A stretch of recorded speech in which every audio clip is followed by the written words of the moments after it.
There is a spiritual solution to every problem. I believe the definitions I use for spiritual, problem, and solution can form the basis for a unique way of bringing peace and fulfillment into your daily life.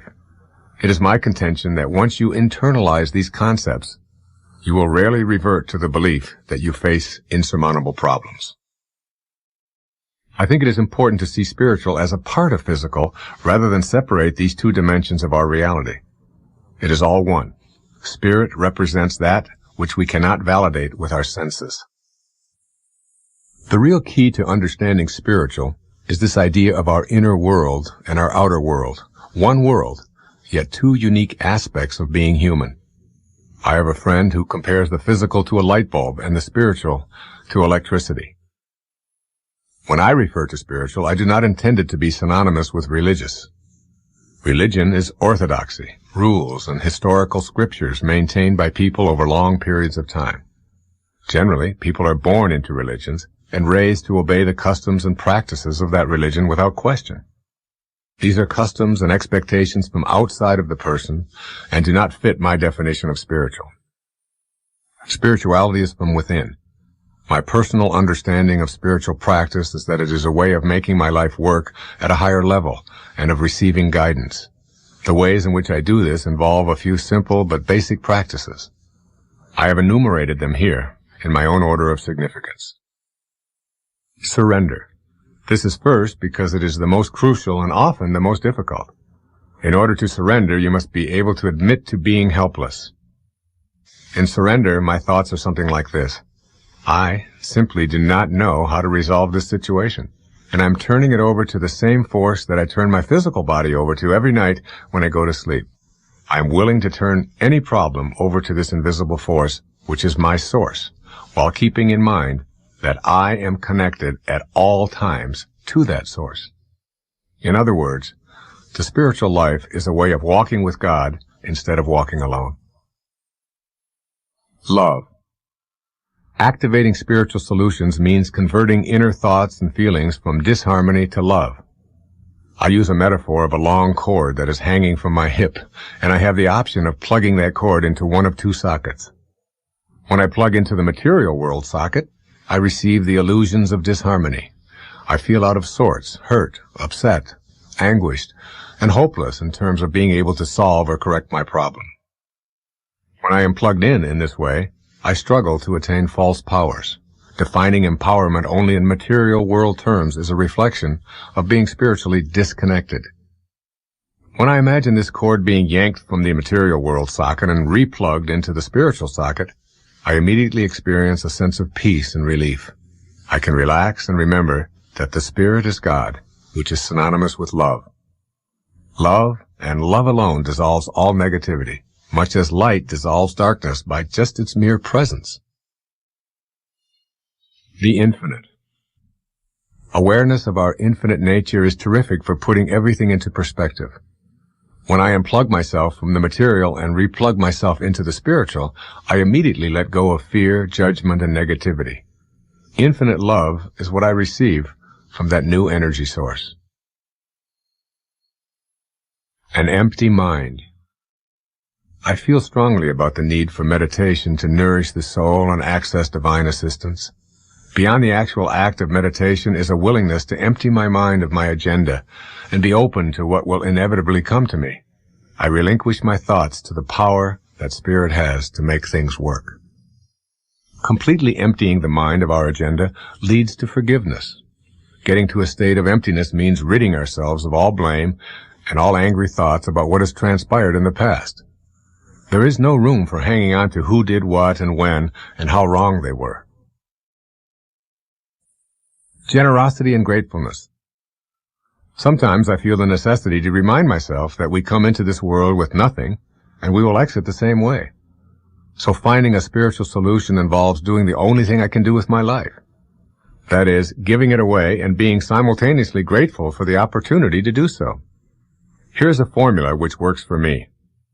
I get back from the world precisely what I put out to the world, which is another way of stating the proverb, as you sow, so shall you reap. I recommend your spiritual practice involve being generous and grateful with your thoughts. The more you send out thoughts of how may I serve, rather than what's in it for me, the more you will hear back, how may I serve you? The first pathway is called discipline. All right, so this is like you have to train the body. Right? So you have to go to practice. Yes. Right? The second, now we're not talking about education here, we're talking about mastery. The second pathway is called wisdom, and that is the application of the mind to what you've trained yourself to do. So if you're going out to learn how to shoot a basket, or to hit a tennis ball, or to make a lemon meringue pie, or dance the Macarena, or anything, the first thing you do is you train your body, you get it in shape, and the second thing you do is you apply wisdom, the mind, to it. Right? Now this is what we mean by education. So that if we send our children off to school, we say to them, get some discipline and use your head. And basically you've got an education. Yes. But that's not mastery. The top two levels of mastery include, the third one's called unconditional love. I watched Pavarotti sing at one of the three tenors, Civil Witches concert. 42,000 of us at a football stadium in Florida. Yeah. And they had a screen on him, Michael, that was 30 feet high. That's 3 stories high, and they showed a close-up of him. Now, this is a man, how many times has he sang O Sole Mio in Italian, all right? There's nobody in the stadium understands Italian, but it doesn't matter. They show a close-up on his face on this 30-foot screen, and he is in bliss. He's just in bliss. And I said to my wife, who was sitting next to me, I said, honey, this guy has obviously gone to practice. I mean, you've got to practice to be the best in the world. And he's also, obviously, he's got great wisdom. He has studied. But that's not what makes him the greatest tenor in the world. I said, look at the love. Oh, solo me. I mean, he was just, every fiber of him was involved in this. He was he was in love with what he was doing. And he wasn't selling us the song, he was selling us the love. Yes. That's the third pathway. But the highest pathway, what we really call mastery, is what we call surrender, which is when you get to that place where you realize that this is not you who's doing any of this, that you're not this body, this is not your home, this is not you that's doing it. There's something that you're connecting to called spirit, or consciousness, or higher awareness, and you're allowing God, I guess, if you will, to flow through you and send that out into the world. That's what the highest of them are. I mean, Michael Jordan says, I don't know how I do that, I just surrender. Yes. That whole idea of being able to get your ego out of the way. I was just asked the question in South Africa, but they were interviewing me, one of the newspapers there, and the woman hit me with this question. She said, what's been the greatest accomplishment of your life? And my ego started really going into, high gear. And I was thinking about, how many books I'd written, how many times I'd appeared on the Tonight Show, or, where I was on bestseller lists and all of this. I would I wasn't saying a word. I was just sort of rattling all of these things off that my ego wanted to say.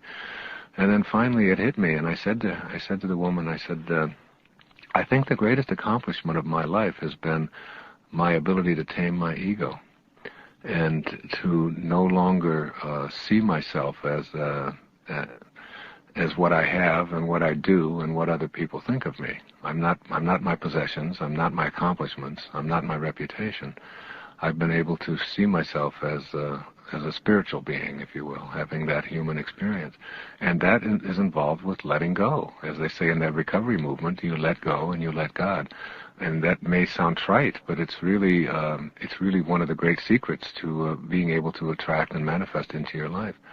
One of the people that I selected in Wisdom of the Ages selected me, was this man who we don't even know when he was born or when he lived. His name was Patanjali. I'm sure you're familiar with Patanjali, the original Yoga Sutras. Yes. And his book, How to Know God. Yes. And wonderful translation by Swami Prabhupada and Christopher Isherwood. Yes, I have that. Yeah, it's a great translation of that. Yes. And it's just, I mean, every page. I've never read a book that I have. When I read it, I read a page or two and I set it down, and I can't wait to get back to it. But I don't want to read it because I'm afraid it's going to end. Okay, and that's how I feel about that book. Right. Because there's so much masterful kinds of experiences and aphorisms in there that we can apply and really, really reach these miraculous levels. Anyway, one of the passages that I used from Patanjali was about this concept called inspiration, which is really what we're talking about here, because the word inspiration, of course, comes from in spirit. And the word information comes from inform. So this is the age of information, and there's no shortage of information on this planet. With a computer chip that can put the name and address of everybody in the United States on it, and it's just the size of your thumbnail. We've got plenty of information. Yes. But what we have is a spiritual deficit, a deficit of spirit. So Patanjali talked about becoming inspired as a source of, and this is what he said. He said, when you are inspired by some great purpose, some extraordinary project, all of your thoughts break their bonds. Your mind transcends limitations. Your consciousness expands in every direction, and you find yourself in a new and a great and a wonderful world. And then he had this alarming thing to say. I laminated this and carried it with me. He said, dormant forces, faculties, and talents come alive, and you discover yourself to be a greater person by far than you ever dreamed yourself to be. And all you have to do is become inspired, that is, move into the world of spirit. And once we do that, once we leave the form, once we leave the ego, once we leave the idea that I am what I have and what I do and my reputation, what others think of me, and begin to see ourselves as the beloved, as connected to rather than separate from God, and allow that higher spiritual awareness to flow into our lives. I think that's what we mean when we say surrender, when we say let go. I know when I'm writing, if I let go, my writing is blissful and easy. When I struggle with it and I try to think about the right word and so on, I get stuck. Same in an interview, or the same in when I'm speaking on stage, or whatever. When I let go, it's the old aphorism: when the student is ready, yes, the teachers appear. Whenever you're about to act, to do anything, if you have any conflict at all, you can ask yourself the question, is what I'm about to say, is what I'm about to do going to bring me peace, more peace in my life, or is it going to bring a sense of turmoil? Is there going to be some struggle, some anxiety as a result of what I'm going to say or what I'm going to do? If the answer is peace, then it's your highest self. If the answer is turmoil, struggle, anxiety, stress, then the answer is your ego. So now you've identified, and now you know how to act. The way to act is with the way that will bring you peace. Even if it seems inconsistent, the way to act is the way that will bring you peace. The second thing to do is to start to learn to go beyond this restriction that you've experienced in the physical plane. The restrictions of the physical plane are many. Begin to say, I can transcend that. In your mind, begin to look at yourself as living in that physical plane, but that's not who you are. So figure out ways in your own consciousness to just get past all of these limitations that are a part of your body and your world. The third is, wherever you go, refuse to defend yourself to anyone or to anything on the earth plane. You don't have to defend yourself. You don't have to prove yourself. You can just quietly be an effective human being and not get yourself into that position where you're arguing with someone over the rightness of how you feel. Just let go of that. And the higher part of you is saying, I want peace. I want peace. It's always there. Keep that in mind. And finally, learn to surrender and to trust in that wisdom that created you. The act of surrendering is letting go, detaching yourself from all of the beliefs that you have, that it's important for you to be right and it's important for you to prove other people wrong, and all of these kinds of things that keep you sort of in that restriction. Once you surrender and once you let go, you find yourself a whole lot freer in your life. To understand that you have a higher self and to know it and be aware of it is one thing, but to trust in it is quite something else. And the ways to put this principle into practice are, first of all, to keep in mind that you cannot go to a higher ground if you're hanging on to a lower level. That in order to get yourself to a higher place, a place of trust, you have to somehow recognize that all of the stuff that's going on in your life in a lower place is something you have to let go of. You have to trust that when you do let go, you're not going to be falling into the abyss. And I would recommend that you take a real rebellious attitude toward the philosophy which preaches that that you are not connected to the divine energy, that somehow this force that has many names is something that is outside of you, and you're not deserving of it. Until you know that you can trust in it, you can't use it and acknowledge it in your life. One of the things to do to practice this trust is to take the most serious problem that you have and turn it over to God. affirm to yourself, I would like to show my trust in the divine force by simply turning my problems over to your divine hands. I can remember doing this with some of the things that I really struggled with at one time in my life, things that I just thought I couldn't get past. I remember going through relationship difficulties. I remember going through problems with drinking and things like this, where it just seemed like I wanted to get past it, and I just didn't know quite what to do. I can remember times when I would be stuck in my writing and not sure whether I could, and I would just stop and I would just say, all right, I'm going to turn this over. I'm going to trust. I'm going to trust. I'm going to surrender. And this concept of surrender is very, very important. So when you do this, it's just that simple act of getting down on your knees and staying there on your knees and just say, okay, I'm going to turn this over to something that is higher within myself. And the ego seems to go away, and the solution seems to be there for you. The presence of complete trust is evident in your life when you start to think and feel and do are all balanced and they're all in harmony. This is called congruence. If you're congruent, your thoughts and your feelings and your behavior are all in harmony. If you're incongruent, you have one thought about, gee, I'd like to be able to do this, but then you feel another way about it, and then you act in a completely different way. And this is the cause of most of the struggles in our life, and it's also the thing that impedes the free flow of the divine force into your life. You have to trust in yourself. When you're trusting in yourself, you're trusting in this very wisdom that is the source of your life. And when you are congruent within and are feeling congruent, you are also beginning to act congruent. So work on congruency and look at the areas in your life in which you feel yourself to be incongruent. What do I think about this, and how do I feel, and how do I act? And try to bring them into harmony. And you'll start accessing this trust that is absolutely essential to the manifesting process. And of course, as always, you have to begin a meditation practice of contemplating the supreme principle which is beyond the pettiness of this world.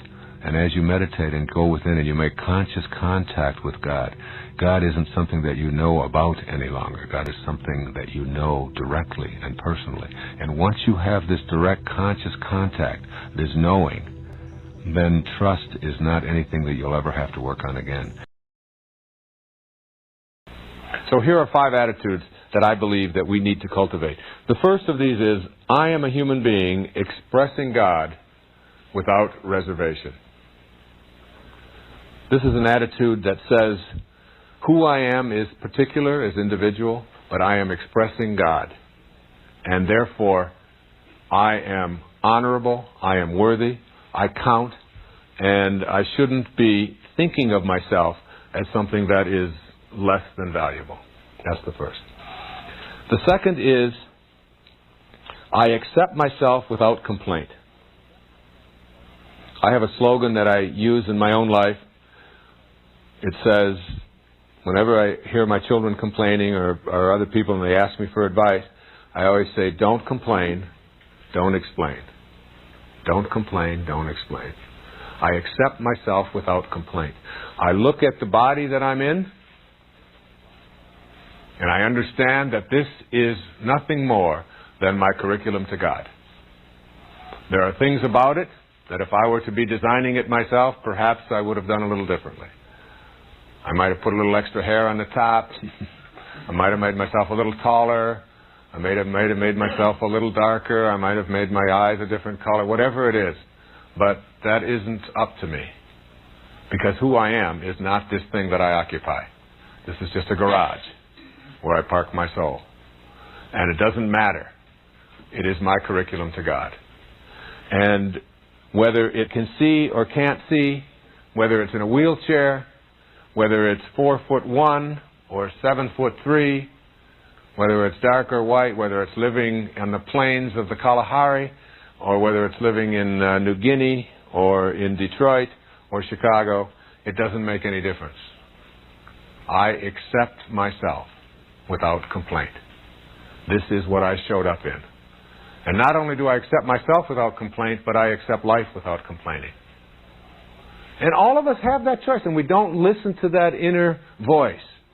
That inner voice. I've often said that if prayer is you talking to God, then your intuition is God talking to you. And that intuition is something you want to listen to. And complaining about anything in your world, particularly about yourself, is a way of blocking the free flow of the divine intelligence that is everywhere and wants to be delivering abundance into your life. The third is, and this is a hard one for people, is I take full responsibility for my life. I take full responsibility for my life. You see, if you are disconnected or feel disconnected from the divine source, you cannot manifest. The separation is what keeps you from connecting. You can't align yourself. Not taking responsibility for your life and anything in it. And I get letters from people who feel that I shouldn't be saying this, because people who have illnesses that they can't do anything about, they don't want to have to take responsibility for them. Or people who have been victims of abuse and things like this, don't want to take responsibility for them. Taking responsibility doesn't mean that you feel guilty about anything that has come your way. It means that I have attracted this into my life in some way that I don't understand. It has showed up in my life, and it's my life. And I want to be able to ensure that these things don't show up anymore. And also I want to be able to send them out of my life. But I can't do it if I don't assume a kind of responsibility for them. No guilt. And the fourth one is, I take on no guilt. If to feel worthy, you don't take on guilt. Just taking on this sense of responsibility. If I get anything in my body, that if it's a hernia, if it's an ache, if it's a pain, if it were a cancer, if it were arthritis, if it's I can't sleep, if it's a cold, if it's a backache, if it's a headache, whatever it is, I am going to say, there's something in me that has attracted this. Rather than, I don't know how this happened, I'm just a victim. These kind of things happen. We live in a carcinogenic world, and these kind of things just happen. It's like the minute that you take responsibility for it, you connect to the divine source, which can heal it. The minute that you say, I had nothing to do with this, then you put that barrier up there, and you're disconnected from the healing of it. So I'm not talking, I want to re-emphasize, I'm not talking about feeling guilty about it. I'm talking about saying, it's here, I've experienced it, I can do something with it. I can either go back to that stage of being an athlete and being a warrior and say, it's all in my ego, or I can do something profound about it, which is to say I can teach and become a statesman and a spiritual being by teaching others how to avoid having this happen. It came to me for a reason. I don't have to understand it, but I take responsibility for it. No guilt, no abdicating the person who was responsible for it and saying, oh, it wasn't their fault. None of that. No removal of the punishment that the person deserves for that kind of conduct. None of that. Simply taking responsibility and saying, I now connect to whatever it is that's in my life, and I no longer am going to carry around the anguish and the guilt there, any place in my life. As soon as you do that, you honor your worthiness to receive the healing, to receive the abundance, to receive the love that might have been missing from your life. The fifth and final affirmation or attitude to create for ourselves a sense of being worthy is to have congruency in your life. Congruency. I understand the importance of harmony between my thoughts, my feelings, and my behaviors. Very often, most of the problems that we face as people come from our inability to have congruency or harmony exist between what I think, what I feel, and how I behave. I may think one thing, I may feel something else, and then behave in a different way. And to have a congruency is to honor your worthiness. Virtually all addictions come from an incongruency. I have a thought about one thing, I feel something else, and then I behave in a different way. And that incongruency is what keeps us from feeling worthy. In reading the Aphorisms of Patanjali, He was talking, now you have to remember, we're talking about before the Middle Ages, which were called the Dark Ages. And here was Patanjali writing about the ability to be able to do absolutely miraculous things. The ability to be able to be in more than one place at the same time.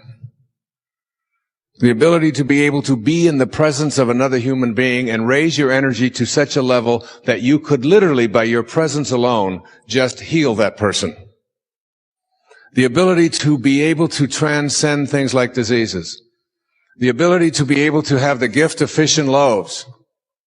To just live at such a level of consciousness that anything you placed your attention on instantaneously, you had the capacity and the power to be able to make that realization for you. The book is called How to Know God. Now, it's not called How to Know About God. It's not called How to Believe in God. It's called How to Know God. And How to Know God means making conscious contact with God. It's the only way you can know anything. So here are the 5 aphorisms. The first is called, the central act of ignorance is false identification.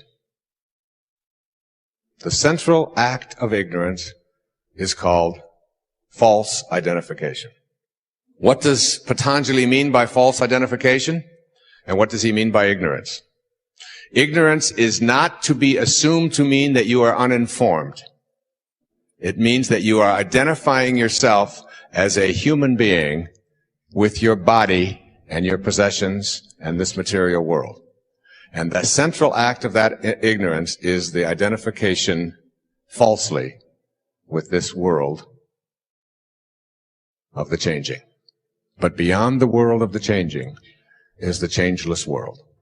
And once you start to identify yourself there and know that this is who you are, know it, like you're listening right now and you're watching, and the energy that is coming into you is coming through your eyes and ears and senses. And it is only your eyes and your ears and your senses that take this energy and twist it into something called evil or problems. It comes into your eyes, these energies, and into your ears, if it could be examined just before it hits your eyes, and just before it reaches your ears, and we could examine it very carefully, you would find that the scientists would say, no, there's no problems in that energy. There's no evil in that energy. Nope, it's just energy. It's just a frequency, it's vibrating at a certain speed. But as soon as it hits your senses and you begin to interpret it, problems begin to show up in your life. But the energy itself contains no problems. It's just energy. That's proper identification according to Patanjali. That's the first aphorism. The second aphorism sounds like this. The mind of the truly illumined, said Patanjali, is calm, because the peace of God within all things is known, even within the appearance of misery and disease. Even within the appearance of misery and disease. The mind of the truly illumined is always calm. And the mind of the truly illumined understands that the peace of God is in all things. You are in this world, but what? You are not of this world. That is not who you are. You are not of this world, even though you're in it. So you're filling out the forms, you send in your money to the IRS, and you stop at the red lights, and you obey the laws, and you follow the rules, that is, most of them, which seem to make sense, and the ones that don't, you're able to ignore, which you have to, otherwise we'll never have any growth. The third aphorism is quite simple, and it's one that's most troubling to many people in the West. Patanjali said, sin is non-existent. Sin is non-existent. There are only obstacles to one's ultimate union with God. You do not sin. When you behave toward another person in a harmful way, when you steal from another person, when you violate any of the commandments or whatever, you have not sinned.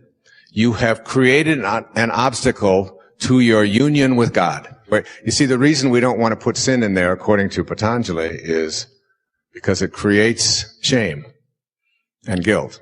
Shame computes the absolute lowest in whether you're going to be strong or weak in your life. Shame is the lowest frequency emotion that is possible. It only computes at 25 on a scale of 1 to 1,000.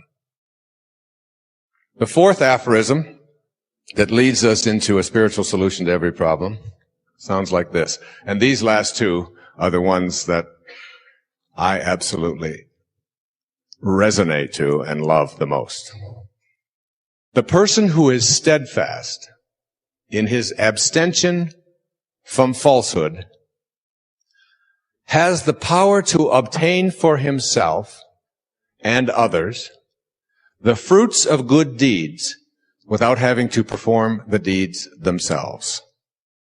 Steadfast in abstaining from means that you never waver and you never have thoughts of falsehood, that is, identifying yourself as a material being rather than a spiritual being. And when you become steadfast in that, when you say to someone, God blesses you, they are blessed by your presence when you have that kind of consciousness. And you present yourself to someone and you are absolutely steadfast in abstention from falsehood. And in the presence of such a person, healing takes place. And blessing takes place. And the fifth aphorism, my favorite of all, says, when a person is steadfast in his abstention from harming others, then all living creatures will cease to feel enmity in his or her presence. So when you become steadfast in your abstention from ever having a thought of harm directing at other people, and that's how you walk through the world, butterflies will land on your shoulder. Birds will not be afraid of you. Little dogs, or even vicious dogs, will become domesticated by being in your presence. All living creatures, babies, will goo-goo and come to you. You know people like this, don't you? And what you'll do is set into motion these dormant forces, which will collaborate with you because you're in spirit rather than in form. Here are some of the signposts of a new direction. Your ego is less insistent on having attention placed on it. There was a time when I could dominate every conversation, no matter where I was, no matter who I was with, and if I was with my wife or whatever, and I could be glib and verbal and use quotations and talk and get people to gather around and endlessly take the spotlight. Today I find myself hardly ever talking. I just love to sit back and watch and listen and observe and notice. Secondly, doing less, not more. Letting go and letting God becomes easier for you. Practicing non-interference. Boy, when I was writing Change Your Thoughts, Change Your Life and living that part of the Tao, I remember reading one of the verses and thinking, it says, great sages do nothing, and because they do nothing, they get so much more done. And I just couldn't wrap my head around that, or my consciousness around that I could do less and get more done. I mean, we've grown up in a world where you have to go out and do more in order to get more. It says in the Tao, great sages accomplish great things by thinking small rather than thinking big. That a journey of 1,000 miles begins with a single step. And the great sage just thinks of the single step and where they are. You get to a place where you're not trying so hard, but you're not failing at anything. You're just producing results, and you're not willing to judge the results, and it gets easier. Trying less. You begin to shun the spotlight. You begin to practice what the Tao taught me to practice, which is radical humility. Not taking credit, giving other people credit, not needing to have other people tell you how wonderful you are. Just simply practicing what the ocean teaches us. Stay low and let everything come to you. Unity begins to replace separation. Conflict then is eliminated. Remember, the mind at war with itself can never know God. Because knowing God means knowing oneness. And oneness means nothing to be in conflict with. You cannot be in conflict when you have oneness. There's only one. And we begin to see ourselves as connected to everything. Now, also on this voyage of two, and I just have to speak a few moments about this, it is what I call the fall. Virtually every spiritual advance that I've ever made in my life has been preceded by a fall of some kind or another. And I think you can expect a fall. And when you're in one, when you're in a low point, when you're struggling, the Tao says that built into all misfortune is good fortune. And built into all good fortune is misfortune.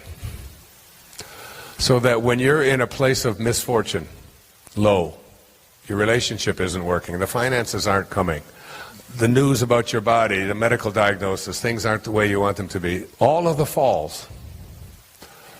Elizabeth Kubler-Ross had a wonderful quote. She said, if you shield the mountain from the windstorms, you'll never see the beauty of the carvings. So the idea really isn't to try to eliminate the storms of your life. The idea is to learn how to sing in the rain, how to dance in the storms, and be willing to go into the storm. And the final thing about this journey back, I talked about it in the film, it's called the quantum moments. And these are moments in our lives that really shift us, and they almost always come after a fall. So you have the fall, that as you have one of these falls, what you are doing is you are generating energy to propel yourself over the bar. If you remember in the film, I spoke about the night that I had one of the most shameful nights of my life, when I required my wife and our 5 little children, we had 5 children in 8 years, and they had closed the bar at the restaurant because someone the night before had served someone underage, and they wouldn't give me a beer with my meal. And I made everybody in the family be inconvenienced and get up and go to another restaurant because I was upset because I couldn't have my beer. Now that's a jerk. That's shameful behavior. It's hard for me to even admit it, but I'm better than I used to be. Now I'd only make them go 2 blocks instead of 3. No, I wouldn't do that. I wouldn't do that. And that morning, after that fall provided me with the energy. I began to think about myself. And what was I doing? How long has it been, Wayne, since you've gone without having a beer in the evening? I couldn't think of a day in the previous 2 decades. And what are you doing making your wife, who's had 5 children with you in 8 years, move? And you know what it means to move little children like that? You know, with all of the things that you have to take and put them in the cars and the seat belts and all of that, and none of it mattered to me. But that fall allowed me probably to be alive today. Because if I would have kept drinking the way I was, I wouldn't be alive today. It was going to kill me, because alcohol is like sugar. I mean, it's loaded with sugar, by the way. So these falls, when you have one, start looking for the energy and start seeing what it can bring to you as you move back.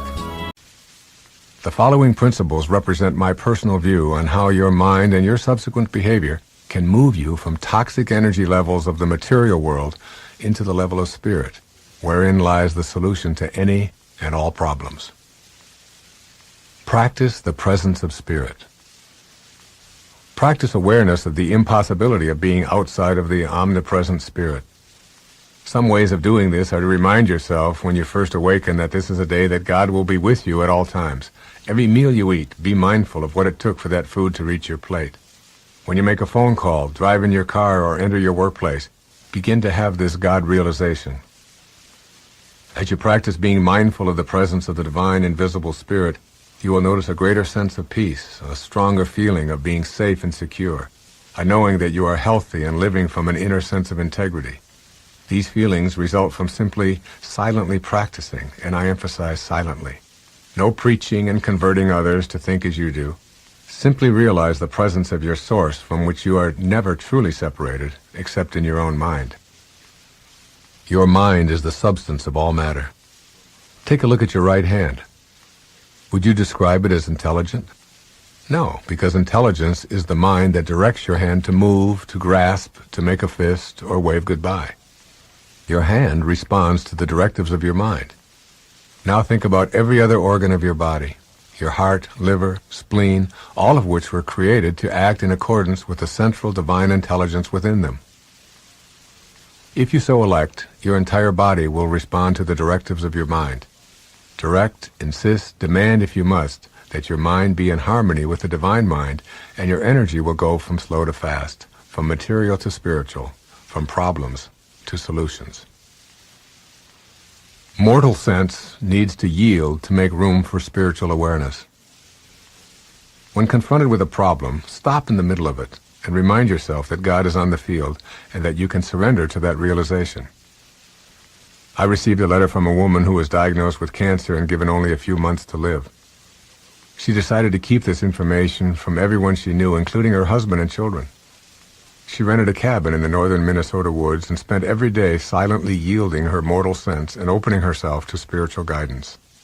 The days turned into weeks and the weeks into months, with every day devoted to communing silently with God and releasing her attachment to her body and the cancer that had invaded it. She began to feel stronger as she no longer identified herself with her body. When she returned to her home, she never again even visited a medical facility.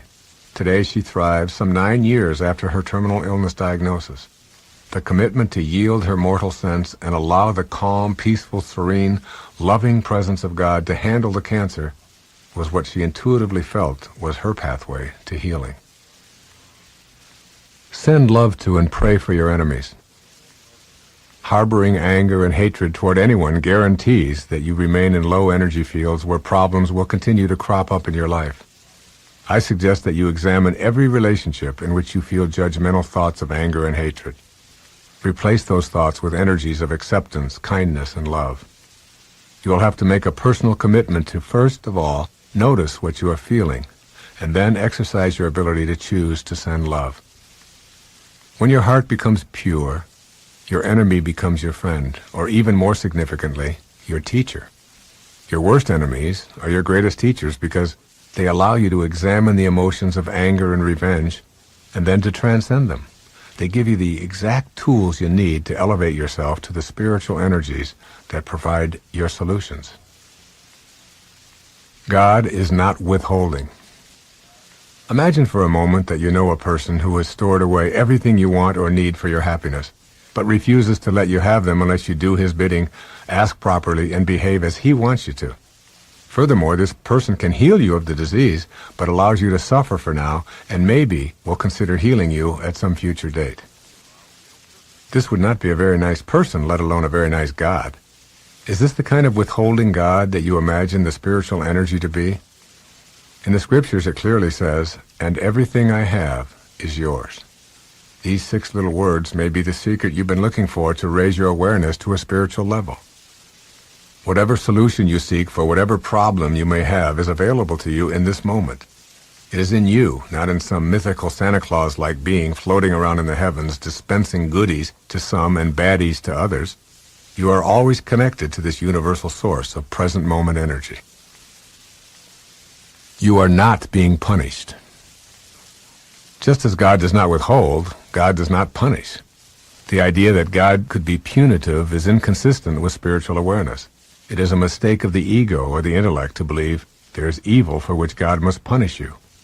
You correct an error by bringing truth to it. The idea that God will condemn you is not consistent with a God of forgiveness. You believe either in one power or two. The power of one is the power of love. Evil exists first as a thought of non-good or non-God, and then it is that thought which is acted upon. But it's all an error. If it's not good, it's not of God. And if it's not of God, it can't exist, since everything is of the one power we call God. You can correct all of the errors of your belief in separation from God by bringing that higher, loving energy to those areas of your life that are plagued with problems. They are not punishments. Rather, think of them as errors to be corrected. Let's now examine the elements that most of us agree define the essence of our Creator, along with how they can help us sensibly approach Him. 1. God is love. We came from love, and we desire to return to that heaven while still on earth. I repeat Emerson's appropriate observation that love is our highest word and the synonym for God. In other words, if we dwell in love, we dwell in God.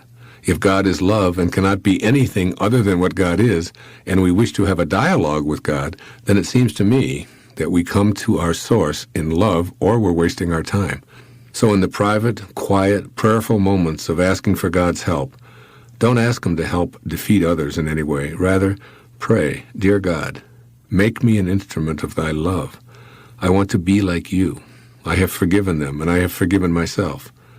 And remember that there can be no forgiveness without love. And without love, there can be no way of being heard by our source. 2. God is peace. One of the most quoted verses in the Old Testament, which may also be my favorite biblical offering, is this: Be still and know that I am God. So a corollary of this might then be agitated and turbulent, and you will never know God. Along with praying or communing with our source with peace in our heart, we must be still. This means taking time to get quiet before meditating, and also monitoring our breathing. As we exhale, we can train ourselves to let go of all of our non-peaceful thoughts. And as we inhale, we can breathe in spirit. We can keep reminding ourselves that all of the non-peace that's in the world is not of God. It's of ego. Then we can ask to be helped back to His peace. This approach will attract the assistance we're requesting. It's all about matching up the vibrational energy of our desire for peace with thoughts and behaviors that are consistently peaceful with those desires. 3. God is all-inclusive. We won't be heard by or receive assistance from our source if we're touting our separateness from our fellow humans. You see, when we seek special individual favors from God, or even when we seek to converse with our source from this perspective, we're once again living an illusion. If God were to acknowledge our belief in separation, perfect oneness wouldn't and couldn't exist. It's impossible for a source that creates everyone, and therefore is in everyone, to even have a dialogue with someone who's harboring ideas of their specialness or separation from everyone else. In conversing with our source, as always, we strive to be more like it. So we need to see ourselves as connected to everyone in the universe as we enter into prayer. Then we can ask for guidance and assistance in summoning the all-inclusive Spirit. Make me an instrument of You. Allow me to see You in everyone I encounter. Help me to see myself in others and to extend first to them what I aspire to myself. I've noticed that this is how You are, and I wish to be just like You. The key is getting past your ego-based idea of separation and instead seeing yourself as a part of the oneness of all. As Thomas Aquinas put it so succinctly, true peace consists in not separating ourselves from the will of God. 4. God is abundance. As St. Paul once said, God is able to provide you with every blessing in abundance.